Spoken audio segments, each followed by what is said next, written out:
Razor, and welcome back to the studio. And we're joined in the studio today with local Newry filmmaker Conor Maguire. Conor, thanks for coming in the studio. Hi Tony, man. Thanks How very are much. Good crack. Good mood today. Good. It's even, it's a bit drizzly on it, but you're hey. So how's things with you? Going well. You're busy in the film world. I'm flat out. Flat out the film stuff. I've still got things in my bag hot off the printer. Is that right? Yeah, I'm in good enough form now, getting everything done and trying not to get too overdone with everything now. Yeah, well, how long is it? It's a bit warm in the old studio. It's time to get, look at that there for a shot, boy. Perfect game, boy. Lethal with a hat. But you've been doing very well recently, and you've made a couple of short films, and they've been very successful. Yeah, I'm very surprised with a lot of things. I've always said I'd rather have people watch my film and don't like it rather than not watch it at all. At least then they watch it, I can take feedback and whatever. So this time around with a lot of other things, there's been a lot of good feedback, and not even just from what we did with the film festivals. A lot of people even coming up, like I'd be at work and I've a few people from where I work coming up here out of nowhere saying, "Oh, saw the film," or it's been passed around, which has been great, because I think this time around having a shorter film, it's easier to watch on the phone or send it around, and the last one we made before that was just 10-11 minutes long. Yeah, it's a bit harder to try and sit down and give it a go. Like, that's it, because it's people don't want to spend more than maybe 5 minutes watching them, Yeah, which I myself, my attention span just goes out the window sometimes. Does it? Yeah, it does. Although, sure, most times I try. If it's a film, I'll try and make sure I get time to watch it. You have to kind of take the time to sit down and make sure you're not getting any distractions. Whereas if I come home at night, it's a 20-minute cartoon or something before bed. I'm happy enough. You're easily distracted then, are you? All the colours and stuff just just to chill you out, get you ready for it. That's what it is, yeah, man. But how many films have you made since you actually started, or when did you actually start making? What drove you to make films? What compelled you to start making films? Starting to make films was back about 2001, 2002. Well, a lot of people that started hanging around with that age, a lot of skateboarders and stuff around the front of Woolworths when the Woolworths was here. A lot of that time, a lot of people started bringing camcorders to film what they were doing in the hopes of making tapes to send them out to everyone. Like everyone that skating was doing that, especially in Belfast. Yeah. So a lot of people, like I couldn't skate for anything. No, I couldn't do it at all. So again, I was the one holding the camera. I was the one helping doing the footage, and I always thought that was great, as being able to film something and being able to watch it back, and it's like I've done that. So after that, the first job I ever had, the first wage package I ever got, I bought a camcorder for myself, and from then it was the usual, like messing about stuff with your mates and filming skateboarding or whatever, it doesn't matter. So it was getting an interest from there, and then I remember in school, before I left, they were talking about doing like IT and just the idea of actually being able to make your own website and put your own photo up. I just thought, this was before all the Facebook thing started. I was just like, wow. But I didn't have a photo of anything decent. I mean, you're talking about disposable cameras. What do you have a photo of? Like, your dog or something? Yeah. Like that? So I just thought this was great. And then after that, did tech, and after leaving school, because I wanted to do something like that. So starting to actually make proper things was probably when I started the tech over in Newry, just around the corner. Oh, just around the corner, yeah. It's around the corner, and a lot of things taught, a lot of things forgotten, and so just making sure we plan things out. I think I had a bit of advantage actually without actually having any editing suite. Editing by tape was something very strange. Having to pause live things, switch angles, and then record the next bit. So you're actually editing as you go along as you film. Because I didn't have any editing equipment, this was just, didn't understand how to do that. Yeah. If you wanted to make a title screen like this, yeah, you print off the computer and you film the page as the title. It was very rough. Yeah. So it's just getting ideas from that in. So since then, I mean, a couple of short films of my own, some related with uni and tech, music videos, a couple of radio snippets, and then anything else after that in between, and then the odd time bit of photography work if I can. Yeah. Well, you've had a couple of successes there recently, and they're doing all right yet, aren't they? This is just, I think as well, getting the chance. I'd love to have a lot of focus, being able to go, like the last film we made, I'd love to spend a lot of time developing it, getting it out there a lot, and really not milking it, like, but I can't always just stagnate. I have to just go, right, okay, I've got another idea for a film, or like go back to look over something else and maybe even re-edit. Like there's the short film made VC. I'm desperately dying to get sitting and re-edit something out of that. Oh yeah. It always, there's a part of it that always annoys me that I want it in my head, and whenever I was writing it, it wanted to be like that. But I think pressure for editing and deadlines for handed in didn't match up. So I want to sit down and properly give it the justice it needs. Like, yeah, well, it makes a bit of sense, doesn't it? You know, because if it, you've put a lot of work into it. Yeah. So you might as well get it edited and sorted. A lot of a lot of effort went in that film, especially preparing for it. Because if you haven't seen it already, you haven't seen it too much. There's a lot of drug-esque kind of stuff in it. So even down the preparation for the drugs, like I had to prepare, like going around Tesco's looking for substitutes. What could be cocaine? Getting different things, like a wee table, corn flour, and trying each one to see if you could actually snort it on the camera. Yeah, to because make it look right. Yeah, it has to make it look right. Yeah. Because you're doing that's the right way to do it, because it has to be seen to be, wow, that what are the snorting there, for the viewer to come out with that, So that's probably the best way, is getting the right props and if the work, isn't it really? That was it, and there's again, because I was doing it along with my dissertation at the time, which was linked with it, so it was a lot of research into drug abuse and drug use, and it wasn't the happiest of things to be looking at whenever I was going through it. So I think it paid off in the end, but again, there's still that itch that when I watch it, it's like, I just want to go back and have another go at it. Yeah, and your last film, In Memoriam, it was. Don't know how would you describe In Memoriam? For anybody who's tuned in here today, listening to us, Yeah, I actually had that the other. Recently, I've been applying for a few more film festivals, and a lot of things you have to get a synopsis, and it's kind of hard with the film. Things develop in it, so you don't give away what's happening, but you're still trying to think. If you just go across to someone like elevator pitch, what's it about? It's very somber, isn't it? It is quite somber. Somber is probably the best kind of thing you can go for. Like we brought that up a lot in it. It's not a downer. I mean, you're not going to watch it. No, it's not a downer. No, you're not going to watch it. It's very somber, but it's thought-provoking. It's thought-provoking. Yeah. But for how did you get the Dominican chapel, for instance? Did you shot in the Dominican chapel at night? No, and a couple of days as well. Yeah, there was a few different things that idea, that actual scene was written for a short film I made back in 2007 that didn't get made because you're around a lot of people when you're younger, and it's always that, oh, we need to film a church. Oh, how do we do that? Oh, we can't. Why? Have the respect to go up and ask the person, talk to them, explain what you're doing. So a lot of time was the priest over there, Father Kerr, he's a gent. From knowing him from going to church, that's always an advantage of being in the place, knowing the outline of the place. Yeah. And the main idea for using it was the midnight mass and Christmas Eve. Sitting there about 2 years ago, just like definitely want to use in here. So got in touch with Father Kern because I've been there for a lot of weddings and things I got there. So he's used to seeing me, but I'm not hard to miss. He would know you then. He would know you. He knows me well. Like, I mean, still stops in the street and has the crack. So I went up to him, explained what I had. I had storyboards drawn by my mate. I have to say, Niall Connolly did a fantastic job for that. It really helped talking to people, having storyboards down. Instead of just giving someone a list of ideas, what you want to do, having the storyboards there, showing them some of the sample photos we took. Because I went in and took a few sample shots of where I wanted everyone to sit. So I goes, this is the idea I want to do. Here's the area I want to work at. And yeah, he was absolutely blown over for it. And from what I've heard, he's enjoyed the film. I still have to give him a physical copy. I have to run over it. No way, do you?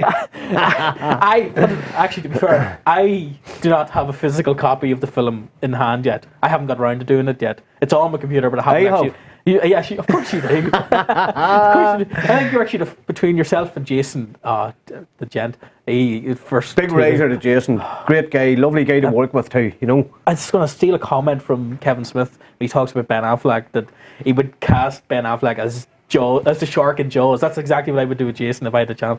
He's the perfect person for any film. He's not exactly the go-to person I go for every time, but it's always that kind of, when I know he's going to be in it, I know it's going to be well, and I don't have to worry. But he done great, didn't he? That's that. Bringing back that word, the somber thing. Like we'd be sitting there between takes doing things, and he'd just be, "Are you all right?" I was just thinking, it's like, yeah, I noticed that about him. Yeah, yeah. But I mean, his heart and soul was into it, you know, and we done the scenes over in Edward Street there as well. Yeah, and Reed did them as well. And non-racist.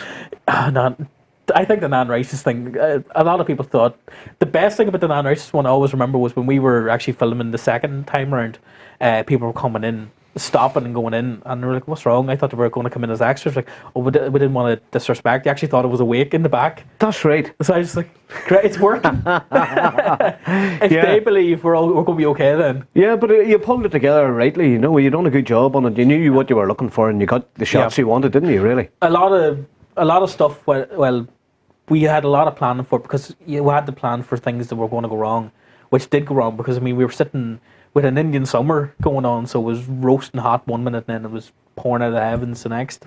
It didn't really work out. We had to delay a few things, and I forgot about that. I forgot about that heat, that sun, and then I had a lighting kit around you. What about? Was it the last day you were shooting in the Dominican? What about the rain that day? Oh yeah, it was. I actually thought at one point going, we'll actually get a shot going out the doors of the rain in the back, but then it wouldn't work. But I went in, and because I was wearing a waterproof coat, but from here down was absolutely, the trousers were stuck to me. Yeah. And the water even went up the sleeves of the inside of the jacket. That's how bad it was. That night I waited outside for about half an hour for lift home, and I had the 2 duffel bags, lighting kit and the camera gear, and just, you know, it's, you can't prepare, but you don't want it. No, you just, no. I suppose what your head was more to do with the shots you wanted. Yeah. You know, well, basically, you were trying to create a film. You weren't even thinking about the weather, were you? No, we had a luxury at some points, because whenever we were indoors for non-races and indoors for the Dominican, we didn't really have to worry about the weather. In one sense. In another sense, we still had to mimic daylight between both shots. So, like, we had a light behind the glass doors to make it look like there was daylight coming in. And the same thing when we had to film some of the statues on another day, because we prioritised the main things for that night. Again, we had to make it all look right, so moving a few things around. But yeah, I'll never forget those shoots and just having to run around and do, like, some of the nights I just wanted to get up and go, so it was a bit hectic, as in I'm lighting man, sound man, director and everything at the same time. Yeah. So this time round it won't be like that. Yeah, it's a lot to take on, but it's a lot to take on, but sometimes it works. At least you've got that experience under your belt now, and now you know that you're not up for doing all that again. No, I'm not at all. I mean, there's one thing of, again, like, I'm the guy carrying everything. I'm the guy who's setting it up. I'm the guy doing everything. It's just, fair enough. Pressure's on you, isn't it? It is. It's also as well. I mean, if you've got actors there as well, I mean, you don't want to leave them just sitting there going, right, what do we do? Where's our cue? Anything. So this time, as I said, this time round, we've got a great crew behind us for this next film that we're going to get. What's the new film going to be called? What's the title? The new film, we've got a working title, and we're calling it Gunning for Perry. For Perry? For Perry, yeah. I don't mind the title at the minute. It's kind of like, it doesn't give everything away, which is great, so I think I might keep it, but I'll see how we go along with it. Sometimes it's a piece of dialogue I take out that becomes the title. So it might come around from a piece of dialogue and might not. We'll see. Very good, yeah. So this time round, from a lot of people I'm working with, a lot of people I wanted to work with on In Memoriam, didn't happen. If you're filming something in the summer in a heat wave, you're not going to get a hold of a lot of people. That's it, yeah. You know, oh, I'm busy, and then 10 minutes later there's a picture of them at a barbecue. It's like, I understand, but still.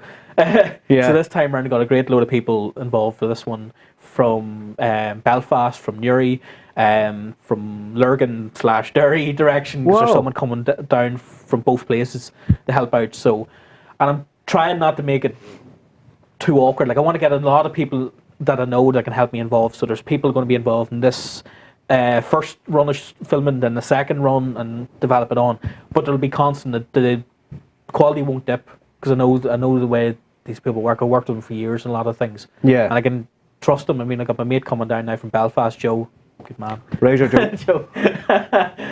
I'm plugging everyone to them as well. That's it. You're in here. Listen, you're in here. Plug away, brother.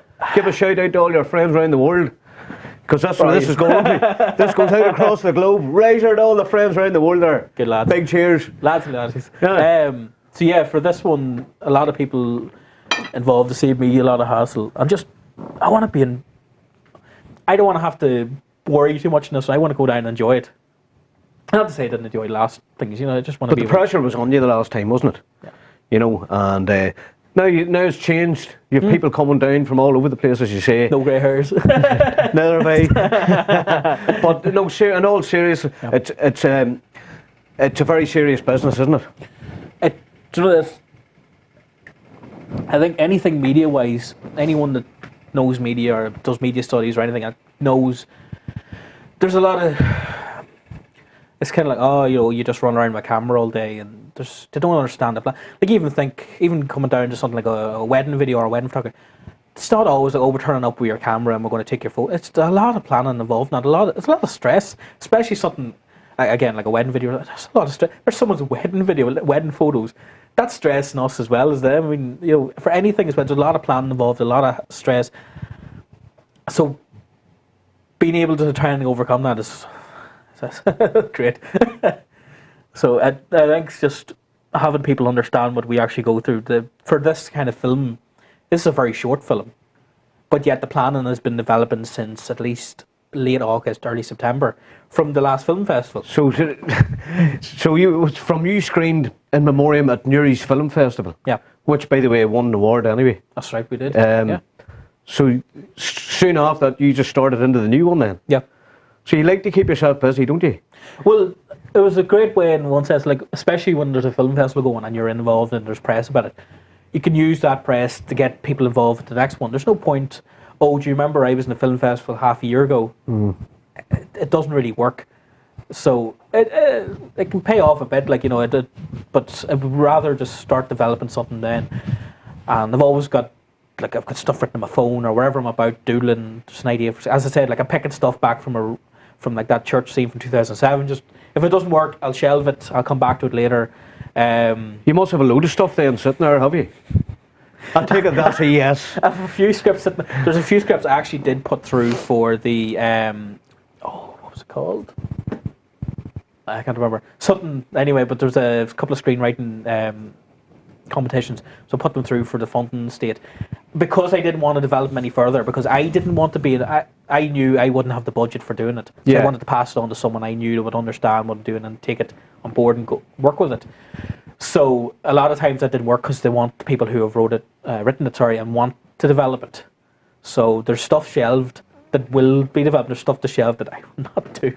I had to get out of my head, get on paper and move on, because there's constantly getting wee flashback scenes in my head going, I need to get that scene over done with. Like there's one I wanted to do where half the film is actually done in water.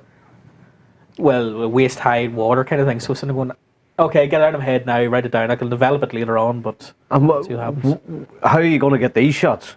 Is it the sea water? Waders. Is it is it sea? Is it a canal? It would be, I'd say, Dublin Sea. What do you call it? Fjord? No, a river.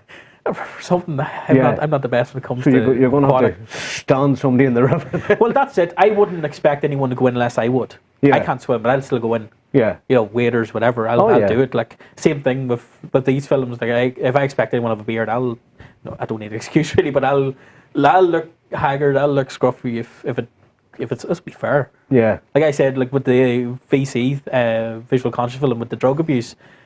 Okay, I don't expect someone to sit there and snort a pile of corn flour. I'll do it first to show them. Yeah, okay, I'll do it. Now you can do it. So with the water thing, I'll go in. You're actively staging a risk assessment then for your own films. Yeah, I wouldn't expect anyone else to do. Okay, I'll jump in the water there. Wow. Yeah. Yeah, fair shower play. Cap. Yeah, shower cap maybe. I've got my shower cap on, but seriously, but that's a good way, because if you're not actually saying to somebody, here, you jump in there. No. Whenever you know that you wouldn't do it yourself, No, because it's not fair. That's not fair anyway, But your heart and your soul's into filmmaking, isn't it? You love it, don't you? It's you one really of those things love I'll it. defend. There are very few things that I would. Like I hear people talking about whatever politics. I'd leave them to that. When it comes to things like music, especially film, I'll defend film.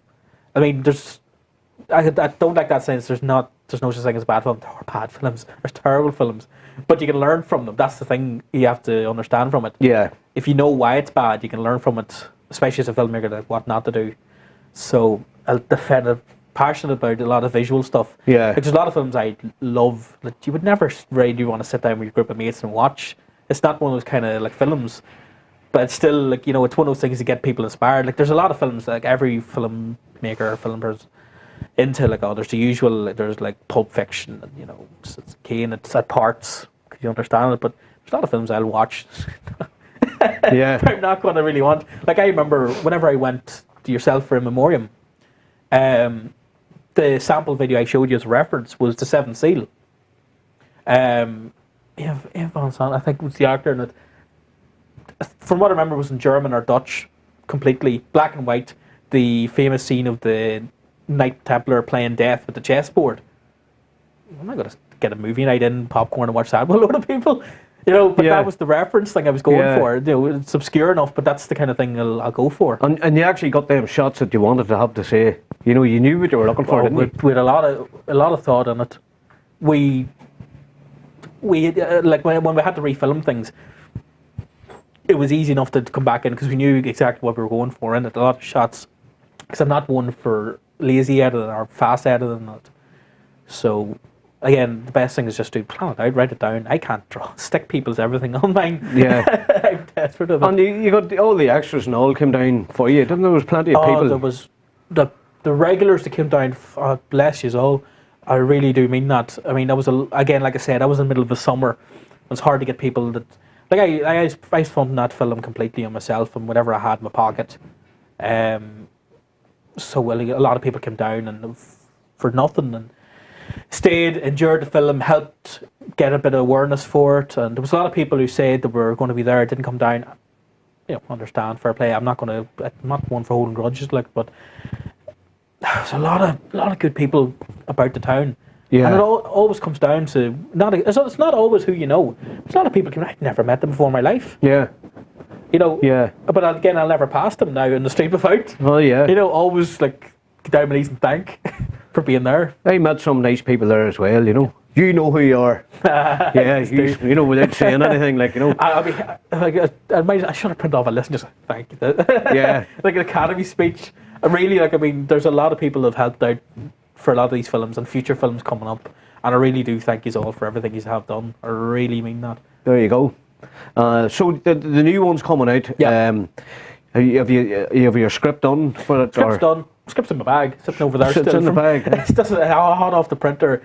The itinerary, everything's. We're starting to film some outdoor scenes this Saturday, and by looking out the window, anyone watching this, you'll know it's a bit rough at the minute, like, but assured outdoor scenes will be all right for this Saturday.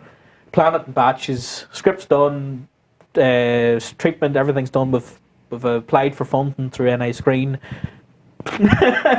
Be great, just to help out a lot of things in it. And the next thing the one thing I actually haven't thought of, which is very strange in this situation, is music for this film. Right. So I actually want some music tracks. Compared to the last couple of films, it's been like In Memoriam was completely like silent. A lot of it was classical-esque. It wasn't classical music, classical themed music in it. And then the one before it was a mix, a lot of different things, because you were kind of stuck for rights for music. So this time round, I've had the chance to get to know a lot of people that do music, do a lot of gigging. So I know I can get a few people, but there's music I want to listen to. Yeah. I don't think everyone else is going to want to listen to. Yeah. And that's both whether metal or classical music. Yeah. So it's trying to work out exactly what I want this time around. Yeah, but I don't know. That's a hard gig to put music to film, isn't it? Yeah. It's not. Like I don't want to go the lazy route as going, just picking something that it works narratively. You know, if it worked, like if there's going to be a sequence in the car, put a song that would be on the radio in the background. So that could be anything. Like you watch a lot of TV shows, like, I mean, the best one is EastEnders. Every time they show the garage in the background, you always hear Whiskey in a Jar playing. It's got nothing to do with the garage, you know what I mean? They can just work in the background. Like, somebody on the set, someone on the crew's a big Thin Lizzy fan. Fair play. So raise her for the Thin Lizzy fan on EastEnders. Fair play. But, you know, it's trying to work out something that'll work for it, and then again, always, especially around Uri and any local area, getting people plugged, because there's a lot of great people out there doing music. There is, yeah. I know for myself from seeing a lot of bands and gigs, a lot of things people get distracted with, a lot of different things like cover bands and whatever. Like, but that's a different story altogether. But there's a lot of potential out there for a lot of great bands to get a breakthrough, and I do think film is another great way for that. Oh yeah, yeah. And the likes of Mark Corn, Razor Mark Corn, and Mark's got his film now into the. I forget some big fest in Belfast, you know, the Film Devar. The Film Devar, Film Devar, and the music in that film, was done. Well, the musical score was completed by Dermot McQuaid. That's right. Now Dermot great story behind that one as well. Ever. He's a fabulous musician. He can play 22 instruments, you know. And the guy is Dermy Razor at the same time, you know, just like that there. But it was a challenge for Dermot. He never done anything like that. And I tell you what, he done some musical score for that. It's fabulous. Into the Fire, wasn't it? Into the Fire. Wow. That was a great. Do you know what it was? I love even listening to the music of it. You know? That's exactly what it was, because we did that before. I had it up, and the first time it was loading up on YouTube and so on. You open another window and you hear the wee track, because I love listening to kind of tracks like that. It was quite upbeat, and then I had that villainous thing when you always see when they're creeping away. Piano thing. It was great. And there's a bit when he was running, and then the guitar music was playing when he was running. You know, it was class. Do you know what? It had that esque. Do you remember? Like, we don't remember. Sorry. Do you know if, like, whenever they showed films before they actually had soundtrack, they had an accompany orchestra on the piano. Yeah, it's people at while the they're doing it. You know, it had that kind of feel to it. Whenever we were in the screening that time for the first Newry Film Festival, it was. From what I remember, that was one of the opening films in as well. That's right, yeah. So it was there, and it had a great feel to it. It had that kind of ideas. You were all sitting watching it, and it almost felt like a live track, which was great. And funny enough, it was screened just before Christmas down at Narrow with the British Film Institute. So they've screened it. That's right, yeah. Razor for Mark Horn. Mark, that film's really going places, brother. Yeah. And, you know, he's putting it out. He's getting the film out there. That's the beauty about it. Yeah. You know? As you said, with the Film Devar, I've even got in touch with him myself recently for in memoriam to get it, trying to get, not for myself to forget it. It was just trying to get something out there. There's so many things out at the minute now you can actually plug for film. Like, I remember whenever, not exactly when I started myself, like even just asking people around here, there was no real outlet for it. You not even just talk about Newry, like there was always the Queen's Festival in Belfast you always heard of. And then they started developing the Jameson's Festival in Dublin. But other than that, you never really heard much, and it seems to be rolling out now. Like there's everyone seems to be doing a mini festival and everything. That Jameson's one's very big now. It's got very big. I have ambition for that. I would love. I think Al Pacino was down there last year. Last year, I think it was the Danny DeVito thing or something. Al Pacino was in the year before. Oh, it was the year before, yeah. Do you know, I remember the Danny DeVito one because it was the weekend I was at a wedding, best man at the wedding thing at it. And it was the same weekend not Danny DeVito, Al Pacino was at it. And I just think in the back of my head as well, like, you know, it was a fantastic day, one of the best days ever being at the wedding. And you just can't help but think, about 200 miles away, I'm not the best at judging distance, Al Pacino's here somewhere watching local films. Like, if you had just told me that, like, I would have had a chance of someone like Al Pacino watching it. It's like but it's great to see local filmmakers, you know, doing good. Oh, yeah. Big shout out to Marie Caffrey for the RTE Cuckoo. There's another one. Cuckoo? The Cuckoo's going brilliant. It really is a short film called Cuckoo. And the synopsis is it's a father and mother, a young girl, and the young girl's thinking, I don't look like any of them too, and something's not right here, you know. So she does research and she finds out, she's been adopted by these ones, you know. So she's... Good idea. It's very good, and it's gone to LA. It's getting awards all over the place. So well done, Marie Caffrey, and all the crew at the RTE Cuckoo. So there you go. Yeah, they're doing very well. It's great to see it. I think it's fabulous, you know. Newry has potential for a lot of these. I don't think there's not a sense would jump and go, oh yeah, this is going to be a media hub or anything. There's a lot of potential for outlets like this as well. It's fantastic. Yeah. We can still use, I'd say, be great. There's so many random and picturesque locations we can use here for filming. Be great. Like, I mean, everyone comes all over now. Northern Ireland's getting great response for a lot of films and shows and even photography as well. Oh yeah. The photography landscape has completely changed now. Yeah. From the journalistic side to landmarks and everything has been really. There's something to aspire for here. Well, you know yourself. You've got Newry. You've got the city centre here. It's only 2 miles that way, 2 miles that way, or south or north, and you're in the mountainous area. You know, you're way up there looking down in the valleys and all. So we have a great area for film. Oh yeah. You know, location. You know, scouting. It's all here, isn't it? Everything's here. I mean, you're spoiled in one sense. I mean, In Memoriam was completely filmed here. Gunning for Perry is going to be completely filmed here. There may be a shot in Warrenpoint, maybe, but even that's still local enough. Yeah. You could easily bring it on the road and go somewhere. You know, I don't want to go down that approach of, because I'm going to Edinburgh, and I'm going to Edinburgh in April, I'm not going to take the camera and film a scene in Edinburgh just because I'm in Edinburgh. But plan it out and just go, okay, you know, this is going to work here. Just like, I need an industrial estate. How many industrial estates are around here? You know, the In Memoriam, the tunnel area, we used the car park. It doesn't look like the car park anymore. You know, it didn't have really dressed a scene for that. The pubs, talk to them. You pay for the deposit for a party, £50, and you've got the bar to film as you want. You know, you're spoiled for choice here. People, I think, just want. They're not going to really turn no. Like, I mean, the church. Of all places, you know, and they're not fussy about letting you in the film, you know. No, as long as, especially with the church, for anyone like that, you have to understand. Especially where you go, you'll see a lot of people in wedding up on the altar. You don't do that. There's certain restraints in a lot of places you go, you do and don't. So long as you understand that, you can get away with a lot of stuff. Yeah. So. But then it's how you ask, isn't it? It's how you ask, because you knew the priest and all the rest, and you knew the caretaker over the place. And all. So the guy lived next door to him for about 7 years. There you are. 7-8 years, just up the road from here. Yeah. So there you go. Like, you know, you were lucky in that aspect that you knew all them. But especially with a lot of the film, like, there's a lot of camaraderie, sharing a lot of these things. Like, I know people when I'm doing these films, like, I want to go to Belfast. I don't really know a lot of places in Belfast, so I would rely on other people to get I'm not going to be afraid to put my foot in the door and ask, but still it'd be great to know someone like that. Yeah. So it works well in both ways, in it. So be ready to ask, but be ready to hear no. Yeah.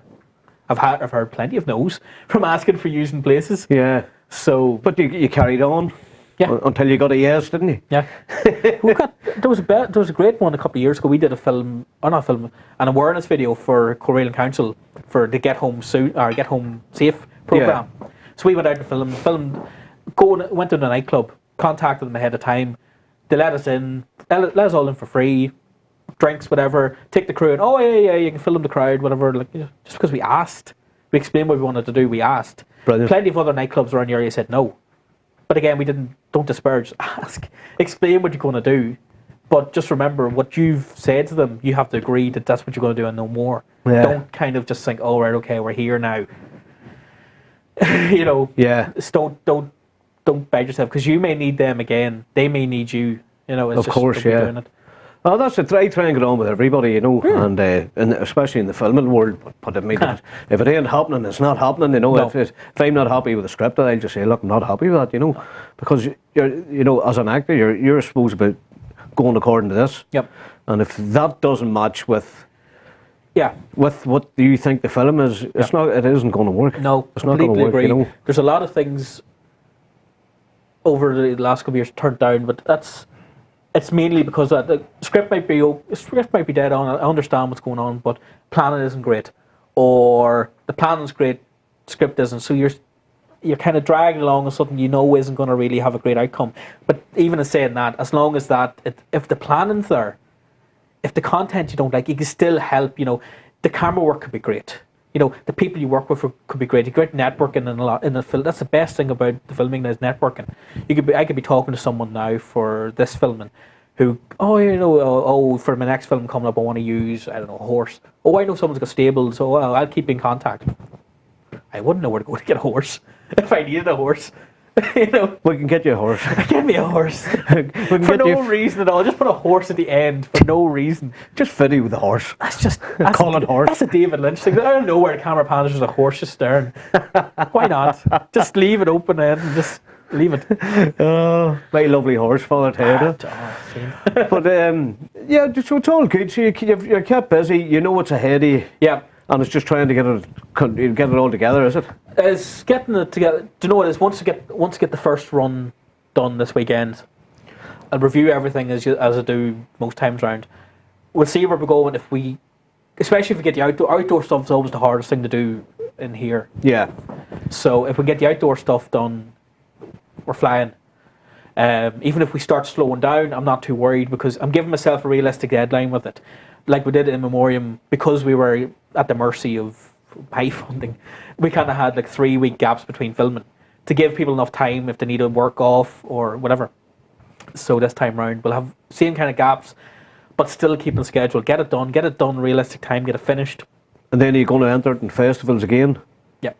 This time round, we're going to take advantage of a lot of film festivals that we know of and outreach to a lot of places we don't know. There's one in Cork, really interested in the Cork one, but they have a lot of festivals with different rules. The one in Cork particularly, you're not allowed to have the video up on any like YouTube kind of channels. So that kind of throws you off. How do you really promote a film beforehand to get it in? Yeah. So maybe technically if I put it up on my own website, I can maybe dodge that one, but I'll look into it. But I don't want to just discourage like, oh no, I'm not going to go for the Cork one then. Yeah, that's a great window because go down to Cork, people who are watching your film might be interested, might not be. Good and bad criticism you can really learn from. Yeah. So that's what I want to do. Like, fair play to you. Fair play. See, there's the thing you're not saying good or bad criticism. I don't mind. I don't mind good or bad criticism. Like when I'm watching something, I'll always go, oh, the film was bad, but that one shot. Yeah. Really, like, because that could mean anything to anyone. Like, I mean, a lot of people have, like, you watch things on YouTube and you get a wee static thing. It shows you where people lost interest. It says about 2 minutes. I'm like, what happened there? What's that scene? What has turned people off at that scene? Right. So you start learning from it. That's great. That's a great feature. But it can be a bit annoying. Like, I keep going back to it. But having people, there's a lot of people that give you great hopes and things. Oh, it was a great film. Blah, blah. I'm like, what did you like particularly about it? What did you not like? Or, you know, you need that feedback. Yeah. And as I said before, I'd rather have someone say, I hated every moment. Why this should be buried and ashes burned. You know what I mean? I'd rather have someone say that than like. Think it. No. I don't mind lying. I'm winding you up. No. As in, like, not bothering. Yeah. You know, there's a lot of, like, I watching an awful lot of short films out there, and I see a lot of the cliches and a lot of things, and I just, no, I'm not doing that. But then again, I would say that. Yeah. I don't mean offense. I would say it if I was talking to them. No, I understand where you're coming from for it, but no, I'd rather have someone say it, because I'll say it back. Yeah. I don't mind. Well, but you build on it, so it's constructive criticism, really. That's what you. So it's like you know, publicity. Whether it's good or bad, it's still publicity, isn't it? That's it. Yep. I don't really know. Around here, it'd be very hard to get bad publicity for something. Yeah. But still, a lot of people around here, when it comes to advertising these films, I would rather have. Maybe even go down the route for this film in particular, because there's going to be a lot of more investment in, as in time and even some more money into this one. I'd actually like before, but I'd maybe even have a short focus group in it. Oh. To watch, to look at it, and to get their feedback, maybe. Yeah. Yeah, that's a good idea. Because I wanted to do that before I developed another film, to get talking to people about ideas for a thing. But still in your head, I mean, if you have an idea for a film, someone could tell you, oh, don't do that. You still want to get it done. It's still your idea. It's still your thing. You take advice, but still in my head, I'm like, I still want to film that thing. Yeah. Well, you must have an idea what way you want things shot and all that before you even do it, obviously. Yeah. Whether it comes down to storyboard planning or even just up here, you can't really, for a film, you can't get into the practice of expecting other people to know what you're planning to do offhand. Just go, oh yeah, we're going to film this car scene, or that, like when we did out in the alleyway for In Memoriam. Like simple shots, but we still had everything planned, the angles, whatever we had to get done. You can't expect someone, oh yeah, we're going to have him walking up and down. How is he going to walk up? Where is he going to stop? It's a lot of planning, and it's the best way, especially for younger people like myself who want to get involved in all the professional stuff. If you start off the wrong way, that's a bad habit to get into, and you can't have people rely on you if you're not going to get things done right. Like, I've seen it from being involved with other people. I've done it myself, being lazy enough. Like, maybe I just wasn't confident enough to say to someone, like, give them orders, I need to do this or that. Kind of expect them going, okay, you're here, you're doing this for me, work away. You know, just get out of that habit and get it done. Get everything right.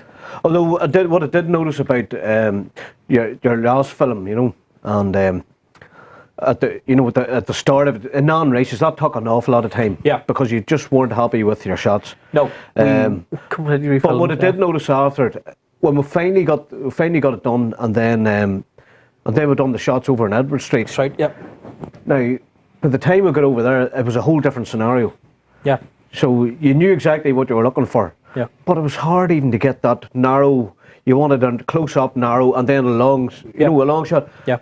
And then there was people coming in out of nowhere, topping us for money, and that's right.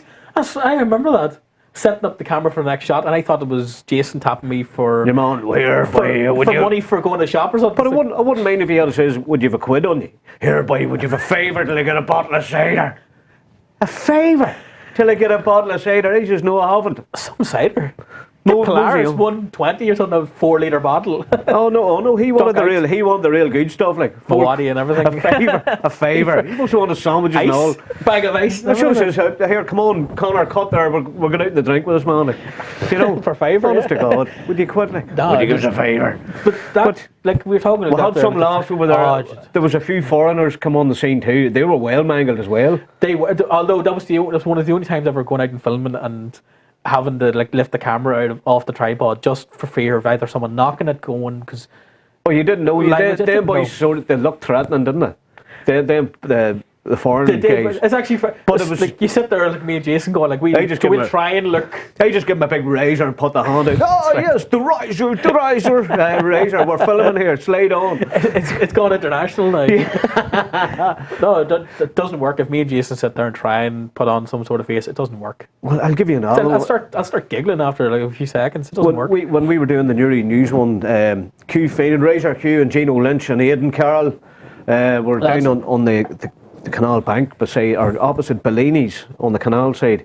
Oh, yeah. And Cross McGee. God help them, but there was a couple of foreign people, and you know they were out in the drinking out there, and they were picking up what they thought was mushrooms at the side of the canal. Now they had a carrier bag full of what they said was. I goes, no, they're poisonous. They will kill you. They will kill you. Oh no, they're very good. They're very good. And I tell you what, away they went. Haven't said that. I haven't seen them since. Seriously, but and the whole canal's picked clean. You never know what goes on out there. For instance, one of the scenes we done then, Gino says, "Come on, we'll take a break." Now we went, we got a cup of coffee. Took us 25 minutes, right? Because Gino was just going through the script and what have you, and the shot list and that. And when we come back, one of the summer seats that we had been sitting on in the roll. Right? When we come back, there's blood all over the place. And I went, what the hell? Where did the blood come from? Yeah. It turned out there was two guys at a fight, and one by glass the other fella in the face, while we went for a coffee. Now, we come back, there was blood, the cops were just leaving, and we were thinking... That's a quick response. We thought...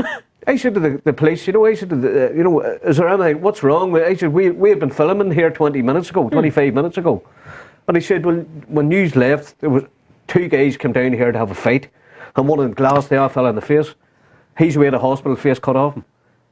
Well, I couldn't believe it. So we'd only gone for a coffee and back again, and there's blood all over the place. So there you are, and it was a lot of blood. So the guy must have had a real bad touch, It's an odd thing. You walk around Newry and you see the puddle of blood. You can move. Walk on.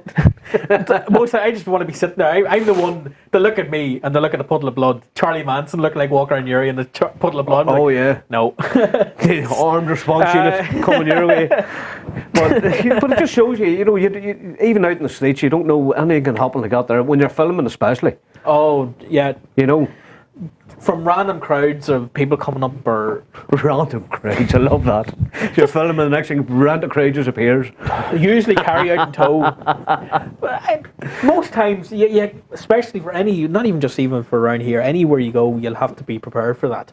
You don't really have a budget for closing off streets or anything. You know, you can't. Yeah. You have to be prepared for it. You have to accumulate for that. Like when we had planned for the scenes, we knew. Like for the plans for this weekend, I've given an extra. Like you look at the time slots for filming, they're quite long, but it's not going to take that long to do it. You have to be prepared for the weather change. You have to be prepared for being asked to move off, even. So we can secure a spot for paying the parking fee every 15 minutes, whatever. Keep throwing it in. You know, we're grand for that, but still be prepared for people coming up. And it's not a bad thing around here. Like a lot of people, oh, what are you doing? What is it? We were doing a music video up in Rostrevor. It's Rostrevor, yeah. No, the Ferry Glen. Yeah. Doing music. Between shots, you see people in the camera view, and it's just like, it's not usable. A bus comes past and there's... But that's it. There's still that kind of, like, you know, people ask, oh, what is it for? And ahead of time, there's someone that, you know, might hear of it again. Oh, yeah, I remember that, and blah, blah, I'll watch it. I myself, like, I'd be walking past anyone I'd taken photos of, and I'd say, oh, have we look later on, see what those were about. Because most times I'm afraid to go up again, like, what's this weird guy like coming up for? Well, that's because you're a filmmaker, and you know. Also, I'm staring at the cameras most times. You what? I'm staring at the cameras most times. That's what it is. Look. What type of camera is that? Although I'm getting quite annoyed now with a lot of people out and about doing these wee journalism piece, and they've got their wee like iPad. And film, like, God's sakes. They're filming with an iPad. Yeah. Why? Funny enough, there's a photographer friend of mine who he got on to, he put a message up on the Facebook the other day. Yeah. Razor Paddy Higgins, he's photography. He says, you know, it's a no-no.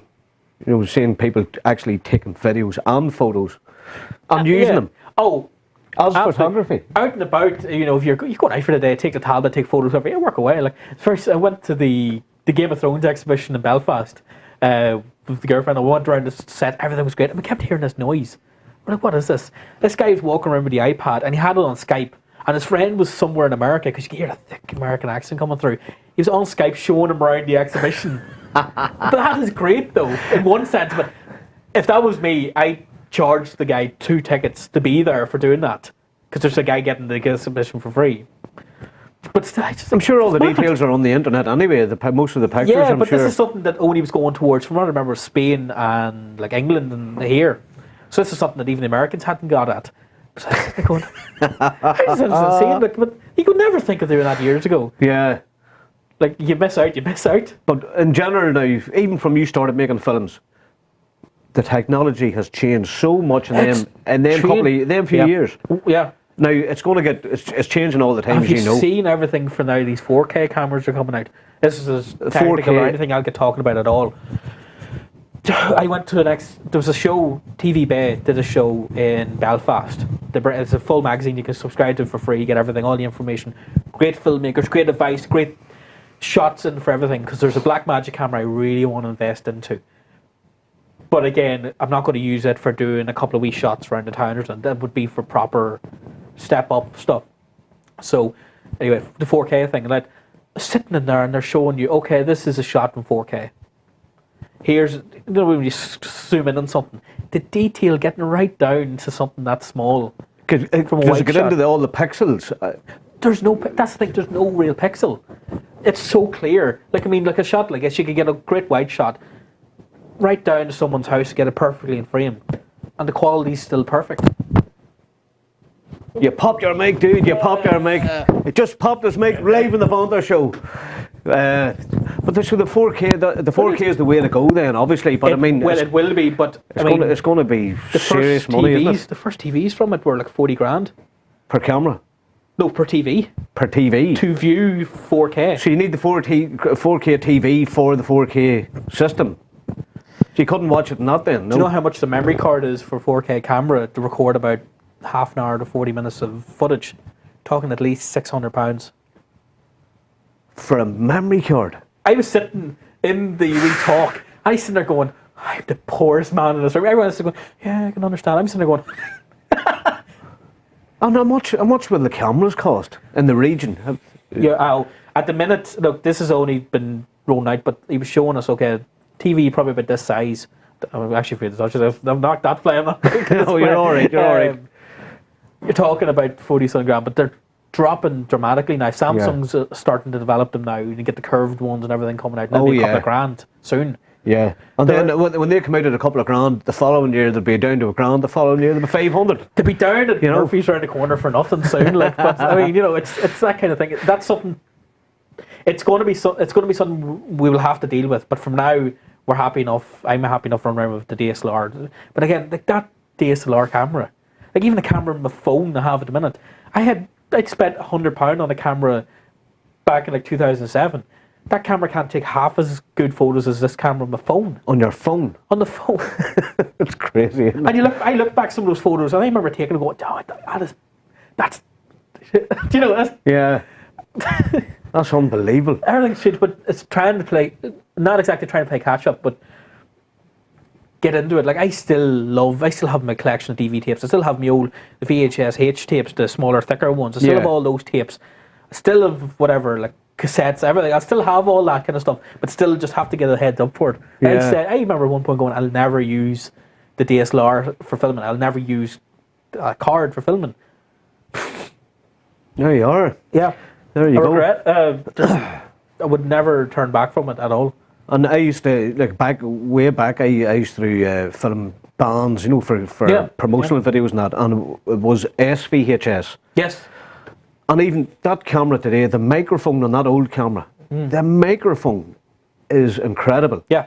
It's a shotgun microphone that points out. Oh, yeah. But the sound quality out of that, I mean, it's one microphone. The sound quality was so good. Mm-hmm. We actually made CDs from the videotape. Oh, yeah. Now, there's one for you. Yep. And the CDs were so good of quality that they were sold on. It's funny you should say that. For a lot of stuff when we did back in tech, there was still the principle from a lot of people, technicians talking to you, that if you wanted to record, even like a radio drama, was to record through the camera with these particular mics. Yeah. A lot of the older, did you ever see like the old Gay Byrne mics, the long ones, like ridiculously long, the Sugar, I think it was called, something like that, but fantastic microphones for using for those reasons. They don't need that whole effect. Like one of the lenses I use for a memoriam is an old manual lens from a Nikon camera. Oh. So 1.4, everything on it, fantastic. But it's using those older things that work. It's just the body of the camera you wouldn't use anymore. It's film camera and everything like. But it's that kind of link I still like being able to use. But get ready for all this mad stuff to come along, the expensive stuff. I don't think I'll see anyone learning in tech how to use a 4K camera.